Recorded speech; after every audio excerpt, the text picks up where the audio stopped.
Islamabad, Pakistan. 3 Pakistani soldiers have been killed by Indian artillery fire in the disputed Kashmir border region, officials said on Tuesday, after several Indian troops were killed by Pakistani gunfire nearby over the weekend.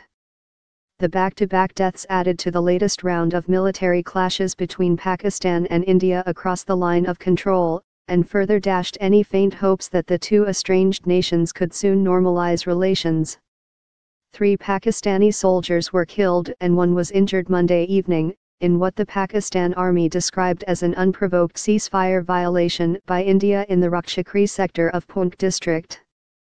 Pakistani officials did not state the exact nature of the violation, which they are investigating.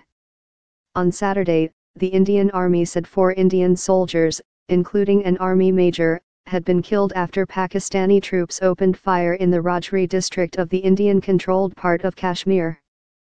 Despite a 2003 ceasefire agreement, fire between the two militaries has become a frequent occurrence in Kashmir, the picturesque Himalayan region the two nations have fought over since they both declared independence from Britain in 1947. Both countries claim Kashmir in its entirety, and they have fought several wars over it. While Kashmir continues to remain a point of contention between the two neighbors, accusations of fomenting terrorism have also strained relations.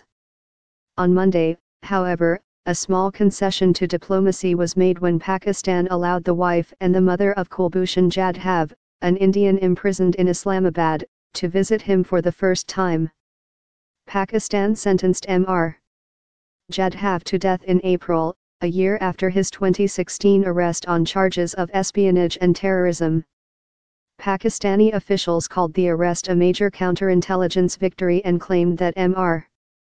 Jadhav had been working for India's spy agency, the Research and Analysis Wing. India maintains that Mr. Jadhav was a retired naval officer, who was kidnapped by Pakistani intelligence agents while on a business trip to Iran. The International Court of Justice has temporarily stayed Mr. Jadhav's execution. Mr. Jadhav's family members flew from India for the brief reunion at the Ministry of Foreign Affairs and declined to talk to the news media. Pakistan released pictures of Mr. Jadhav, in a blue suit, sitting behind a glass partition as he spoke with his mother and wife. Mohammad Faisal, the spokesman for Pakistan's Ministry of Foreign Affairs, said the family visit was granted on humanitarian grounds, adding that Pakistan considered Mr. Jadhav the face of Indian terrorism. The fact that despite simmering tensions, the two sides successfully worked out details of the meeting is a positive development, noted a Tuesday editorial in the Express Tribune, a Karachi newspaper, adding that the Pakistani move should serve as a template for India to follow. But deep skepticism continues to exist within Pakistan, and the killing of 3 Pakistani soldiers just hours after Mr. Jadhav's meeting added to that sentiment.